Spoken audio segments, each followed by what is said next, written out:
title of the message today is What is Mine to Do? And I think she just gave the message. Choose peace. Choose peace. What is mine to do? What is mine to do? I think we get the message when we're really young that you have to do something.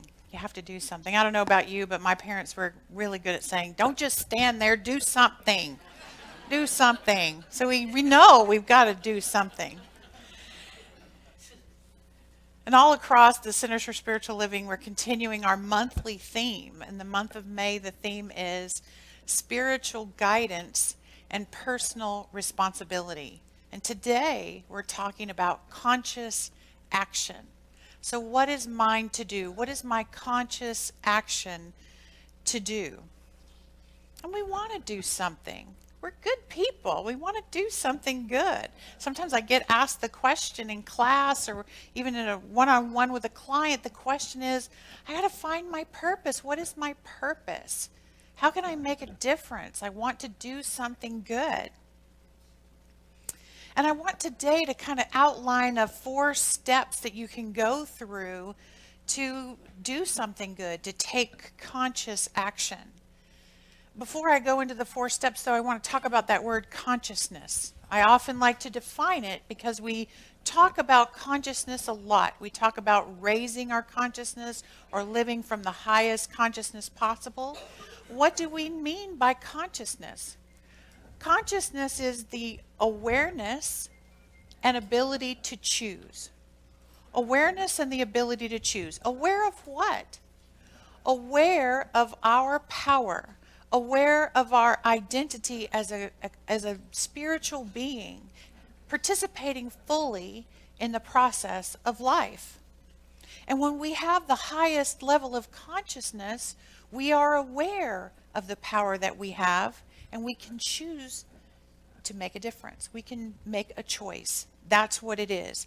So when we define consciousness in that way, it kind of hints at the first step that I want to talk about. Because the first step is wake up.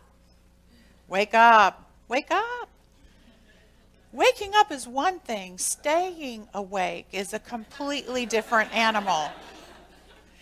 Because what puts us to sleep? What puts us to sleep or puts us in a state of unconscious being is our life. Everything is coming at us. Everything is calling for us to react and respond, and we just kind of float through life almost robot-like, just responding to the different things that are coming at us.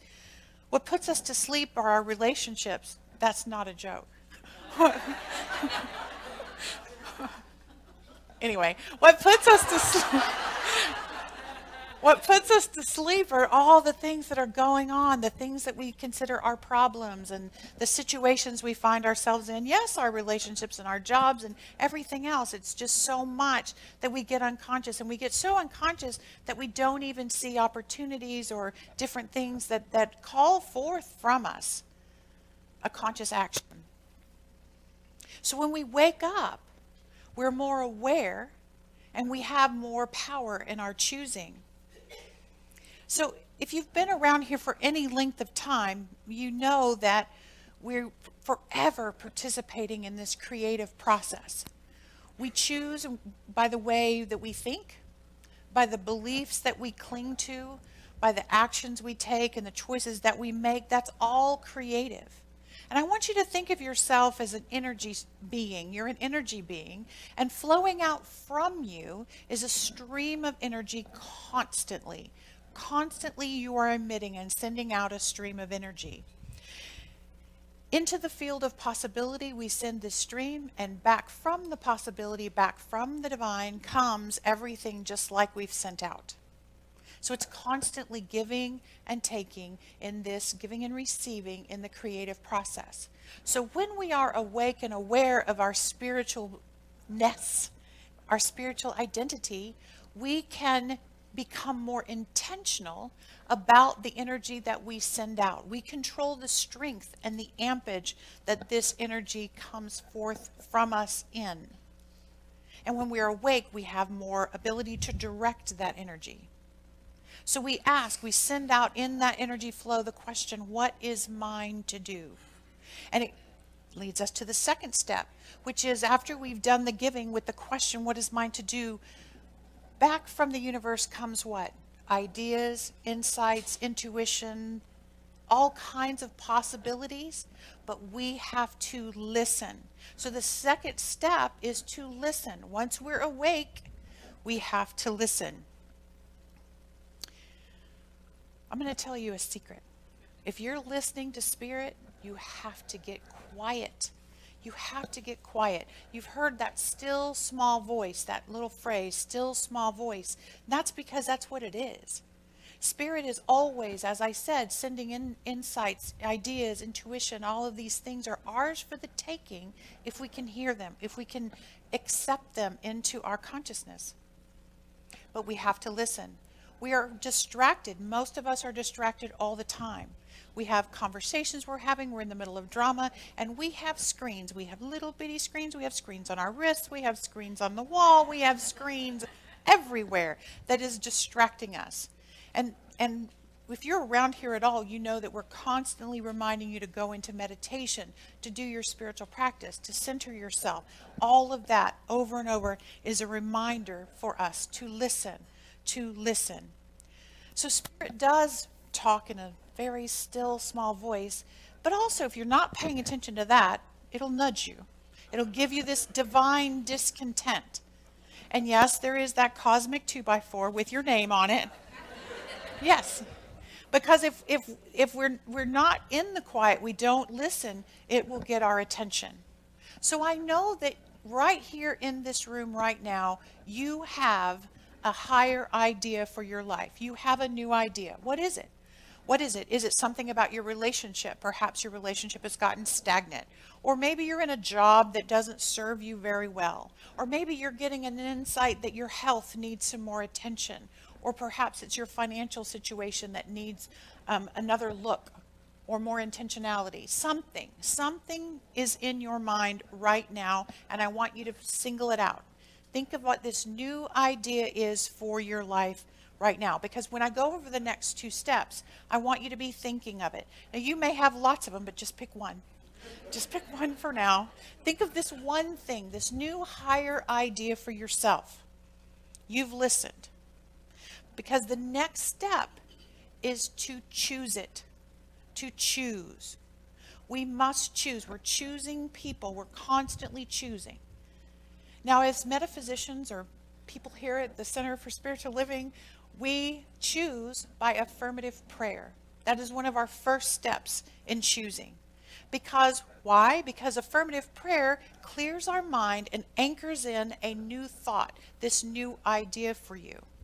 So get your new idea in your mind and know that you take that into affirmative prayer. Pretty much whatever you come to a minister with, we're going to go into prayer. It's what we do. That's the tool in our toolbox. And we're going to encourage you to go into spiritual mind treatment as well, because that is how we choose. That's how we have that new thought for ourselves. So the first part of choosing is affirmative prayer. This is how Ernest Holmes talks about affirmative prayer in the Science of Mind textbook. He says a treatment, or affirmative prayer, is an active thing. When one gives a treatment, they are not sitting around hoping that something may happen. They are definitely, constructively, actively stating, sensing, and knowing some specific good. Prayer is an act of choosing. And that leads us to our fourth step. Once we've chosen a new idea, it's time to act as if. Act as if is the fourth step. Act as if it is already so. We must know that our new idea that we have is ever present in our lives. And it's not as much a matter of choosing new actions to take in your life. It's more of allowing every action you do take to include or consider this new idea that you have.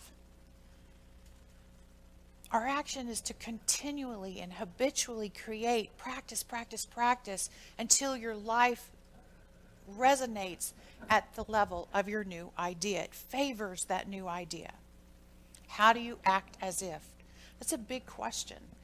sometimes people will say, well, Laine, I don't have that new relationship. I don't know how to act as if. I don't have that new level of income or that new job. I don't have it yet. I don't know how to act as if. So there's an important question to ask yourself. Hold your new idea in your mind and ask yourself this question.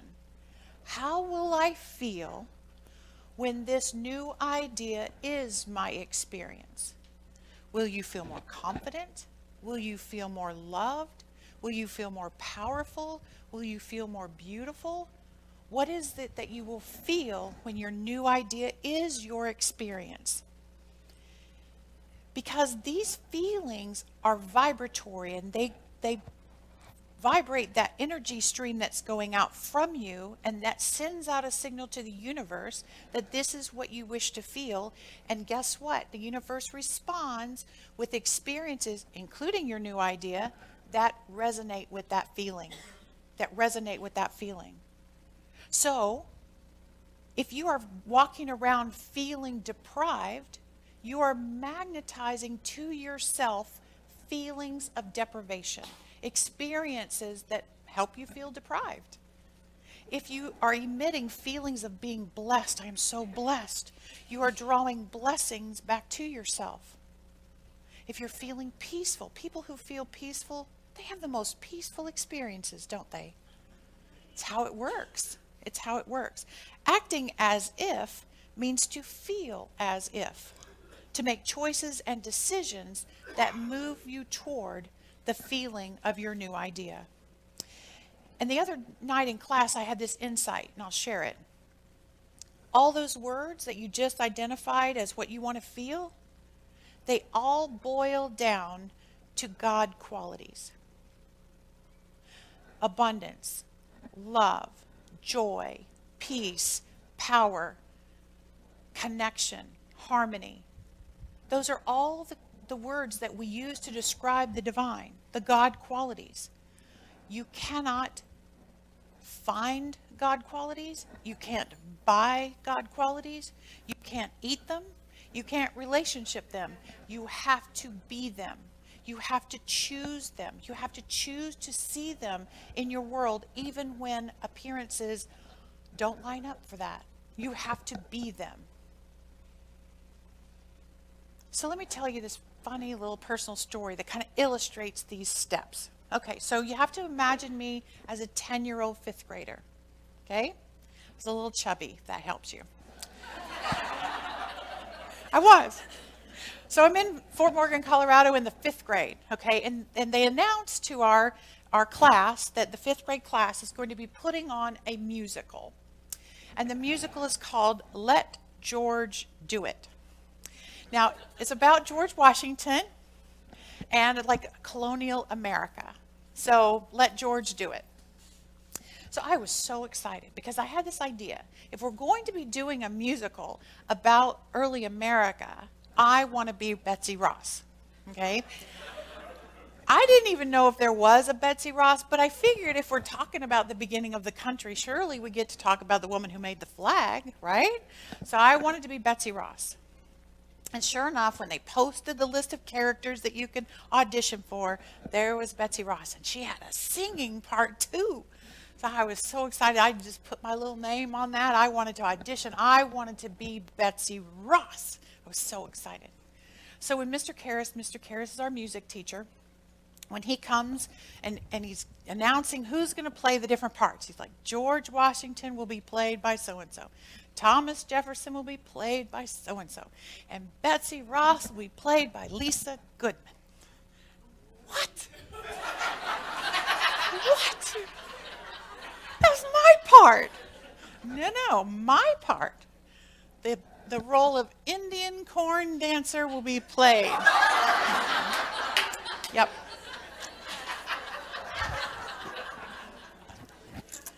Yes, so what I had to do was I had to dress up like an ear of corn in a whole, it's a good part. I had to be in a whole row of little Indian corn dancers. Yeah. Don't ask me what that has to do with George Washington. I have no clue. But I was an Indian corn dancer. So as we are in rehearsals, I'm sitting with all the little Indian ears of corn, and Lisa Goodman, aka Betsy Ross, is singing her part. So I'm just singing along with her. If I had known spiritual mind treatment back then, I might have been using that, but I didn't. I was just being an Indian corn dancer in all of its glory. But as it would be, the night before the first show at the rehearsal, Mr. Karras stands up and says, "We have bad news. Lisa Goodman has the flu," or something. I don't really know, but it was something that put her out of commission for the... I didn't do anything to her.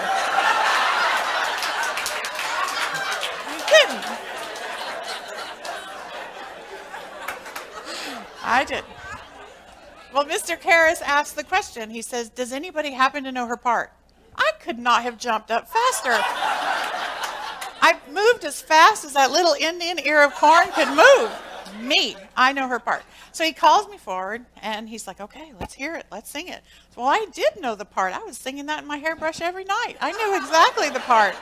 And so he was surprised and he said, "Well, can you and your mom come up with a Betsy Ross costume by tomorrow night?" "Sure," I say, much to my mother's chagrin. But that's how I became Betsy Ross. So it's a funny story, but how does it illustrate these 4 steps? Well, let me break it down. But before I do, I want to say one thing. One thing I learned about that in the 5th grade is I had an inkling because of that experience that I had some power in asking for what I wanted. I did. It took me decades to figure out the spiritual principles behind it. But I did have this idea that, wow, I really could call forth an experience for myself. So breaking down the steps. Okay, so the first step was I had to be awake. I had to be aware. Now, if you've been around 5th graders, they're not aware of much. But I had to be aware that, first of all, that there was an announcement about the play, that there was going to be something. I had to see that in my awareness for myself. Somehow that had something to do with me. So I had to be awake and aware. And secondly, I had to follow my intuition about the Betsy Ross part. You know, so that meant something to me, and I went forward and I followed that intuition. Then I had to choose. Okay, I had to see it as a possibility for myself, and then I had to have the courage to go ahead and put my name on the audition line and choose. And the whole speaking your word part, if I know myself, I was speaking that word. I probably was telling everybody that I was going to be Betsy Ross, my teachers, my friends. You know, I was claiming it for myself. But the most important part was that 4th part. I had to act as if, even when the evidence was that that was not going to be mine, I had to act as if it were going to be my good. I had to act as if. Now, I could have done some different things. You know, I could have pouted. I could have said, "I'm not going to be an Indian corn dancer. I'm a Betsy Ross material. I'm not an Indian corn dancer." Or I could have done the other thing, you know, that you do when you're picked second for something. You could have said, "Well, you should have known better. You should have picked me to begin with. You're just going to have to stew in your problem. I'm not singing it. I even know it. I'm not singing it." You've done that, right? You're like, "Well, you didn't pick me." But I didn't. I just kept acting as if. I kept showing up in that possibility. And so it's really important that you act as if and be ready for the fulfillment of your good, even when the evidence doesn't show up. You have to be that confidence. You have to be that anyway. Act as if. Because what I know is if Lisa Goodman hadn't gotten the flu or whatever happened to her,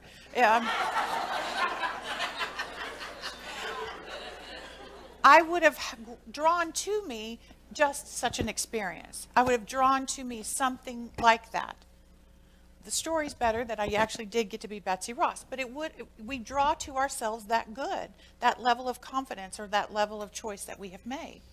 It's not just enough to know and understand and believe this. Our good is not ours until it's absolute, until we are actually experiencing it. And we won't experience it until we're fully aligned with our desire, with that new idea that you're holding in your mind. It will be yours when you are fully devoted to it and you're acting as if. So what does all this have to do with the beginning when I said we're going to make conscious action? We want to make a difference in the world. We want to do something good. How can we use this creative process, these 4 steps, to make a difference to the entire human race? So we know that we co-create on an individual level. We get that. But we can never forget that we are a part of the oneness of all. We are in the oneness of all.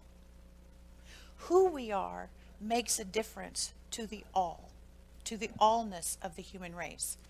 Who we are is important. What we do, what we say, what we create makes a difference. Let me just one distinction. God does not care what you do.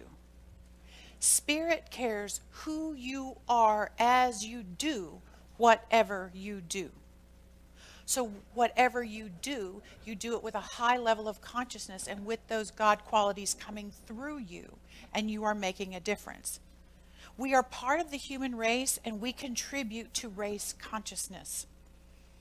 In other words, if everyone is creating as one human race, each of us have some responsibility to the whole.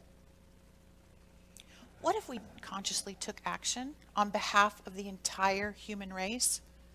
What if we lived those God qualities on purpose to raise our vibration level, but to raise the vibration level of the entire universe? You know, we look around the world and we watch our television screens and we see what's going on, and we get concerned and overwhelmed by everything that's happening. Yet most of us want to make a difference in some way.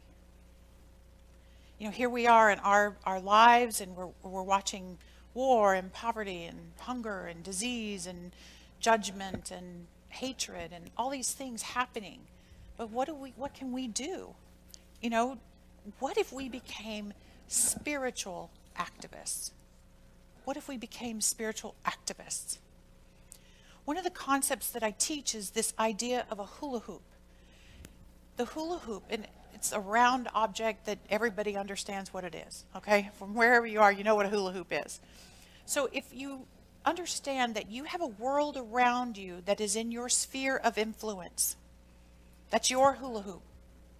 We are 100% responsible for the mental atmosphere, the physical atmosphere, and the spiritual atmosphere of our hula hoop. That is our responsibility. That is where our consciousness shows up. Whatever you want in the world out there, you must first create in your hula hoop. If you want peace out there in the world, you must first bring peace as the experience of your hula hoop. If you want love and generosity in the world out there, your hula hoop must resonate with love and generosity. If you want judgment, okay, I'm going to step on your toes. If you want judgment to stop in the world out there, you have to stop judgment in your own hula hoop. You must stop judgment in your own hula hoop. For whatever we create inside of our hula hoop, we are experiencing in the world back to us. That's the law. That's the law. So if we want to be a spiritual activist and make a difference in our lifetimes, we must live as consciously as possible. We must use these spiritual principles, these laws, to do so. My father was a very religious man, and he said, "As for me and my house, we will serve the Lord." What I say is, as for me and my house, we will serve the law. We will manage our hula hoops. We will make a difference. So many of you have been around this teaching a long time, and you know that we talk about that when you first find this teaching, you manifest parking places, you manifest partners, then you move on, you manifest palaces. Well, if we're going to stick with the P's, let's manifest peace. Let's manifest peace. We have to start in our own hula hoops. In a world that works for everyone, we plant seeds in consciousness that grow the spiritual crops that sustain everyone. It's not our job to make it happen. It is rather our job to act as if it is happening right now, to live those God qualities regardless of what we see around us. As long as our actions, our choices are in alignment with our desires that bring forth those God qualities that we are drawing into our experience, we are acting on behalf of the whole. So today you are awake. Today you have an idea for your life. Today you do. You're ready to choose in prayer. You're ready to act as if. Is there something you're willing to take conscious action on for the oneness of all? Are you willing to allow Spirit to use you to raise the vibration of the entire planet? Dr. Ken Gordon is the spiritual leader of our organization, and he says it this way. Ernest Holmes wrote that there is a power in the universe, and we can use it. That's what Ernest Holmes said. We are now at the point of saying, there's a power in the universe, and it can use me. It can use me. Use me. Use my hula hoop to make a difference in the world. Won't you join me in that? And so it is. Please welcome back Diane Durrett. By the way, I'll throw in, I've known Diane a long, long time. We go back, I can't, probably, yeah, more than I'd want to say, but this is not our first meeting, and I'm so glad to see you again. Sounds great.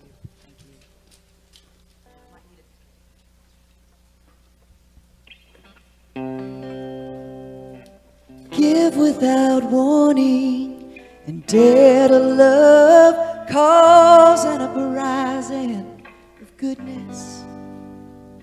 Fight against pain and sorrow, don't put it off until tomorrow. Why don't you be somebody's angel? Go out of your way, do something special, make somebody's day. It don't take wings to live. Spirits,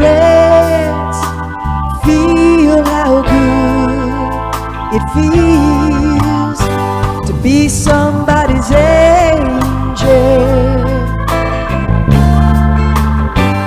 Be somebody's angel.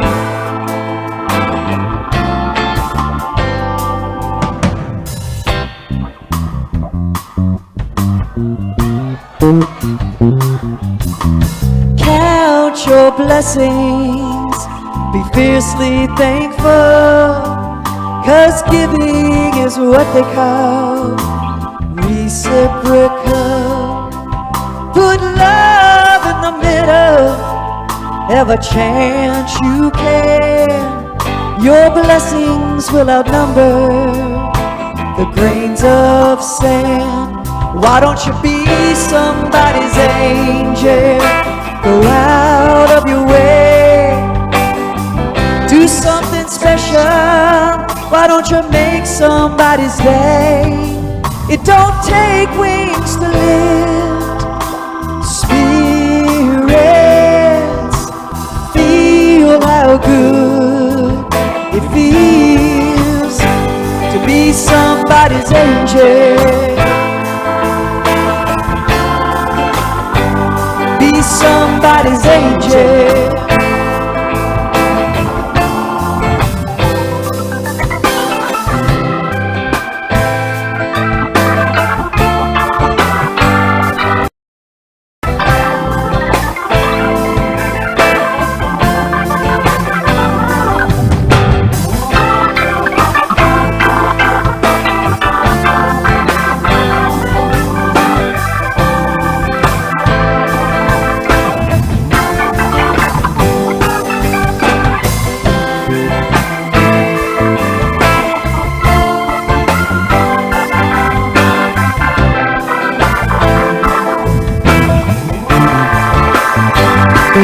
Why don't you be somebody's angel? Go out of your way, do something special, make somebody's day. It don't take wings to live. Spirit, feel how good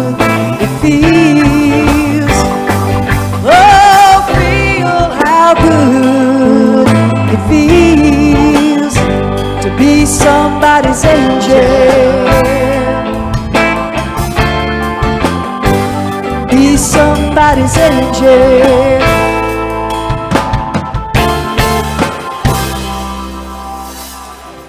Hi, I'm David Alt, and I simply want to say thanks. Thanks for taking the time to watch our broadcast here at Spiritual Living Center of Atlanta. We have a vision, and that vision is to reawaken all to their spiritual magnificence. And one of the ways that we are able to do that is through this very medium of broadcasting. So if you got anything out of this, if you felt in any way inspired, or if something spoke to you directly, then I extend an invitation to you to become a part of our family by donating. And there are many ways in order for you to be able to do that. One is to simply go to our website at slca.com, and there you will find all different kinds of prompts that will help you support what it is that we are doing here in Atlanta. One way is to become a pledger. That means that you decide on a monthly basis that you are going to help us with this vision. Another way is to donate through our management system called Fellowship One, another through PayPal, and another even easier way is on your cell phone. You can do what's called text to tithe, and that number is 404-796-7030. Again, thank you so much for your support, and I invite you to come back weekly to see what it is that we're up to. Blessings.